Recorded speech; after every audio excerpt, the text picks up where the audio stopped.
Well, it's always surprising what you will find. Bob Steelquist says it's not what he discovers that brings him back to the Oregon coast.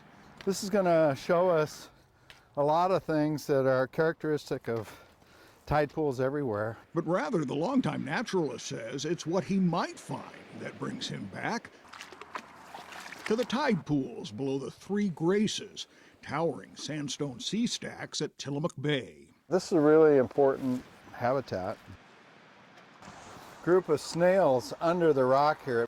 Lots of things are able to hide in that. One thing Bob cannot hide is the pride he carries for the Pacific coast.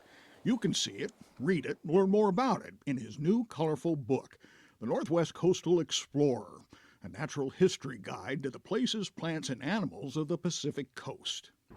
I was pretty much running up and down this coastline from California to Vancouver Island for 14 months with cameras, and the weather was not always very kind to me. It really made me contemplate the importance of rain on the coast. Steelquist has dug deep to show off the Oregon coast, not just through his stunning photos, but wildlife stories that you can discover at headlands like Cape Lookout. Often the gray whales are migrating fairly close, and so you can stand from the heights, look down, see them actually underwater. It's really, really inspirational to me to be able to experience an ocean creature like gray whales that way. Further to the south, the Oregon Dunes is something special for Steelquist too. Well, it's otherworldly in its appearance, and you get the beautiful forms of dunes as they are forming and constantly eroding. Erosion is fact of life in the natural coastal world.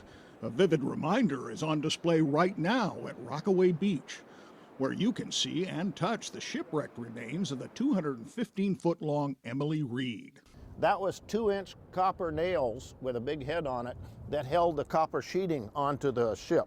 Don Best, a lifelong local, says an onslaught of wintertime storms eroded the sandy blanket that usually covers the 1908 shipwreck. He adds it's never been exposed this long, now going on 6 weeks. He also recalls a childhood shipwreck adventure of his own. He was 10 years old when he crawled underneath the Emily Reed. I crawled under and I thought to myself, nobody has seen this side of the ship since 1908. And somebody said, "Did your mother know that you did that?" Yeah. And I says, "She still doesn't know that I did that." Steelquist says the Oregon coast is always changing and never twice the same. That is part of its appeal. We're fortunate to live in a place where we're constantly surrounded by common things that are really extraordinary.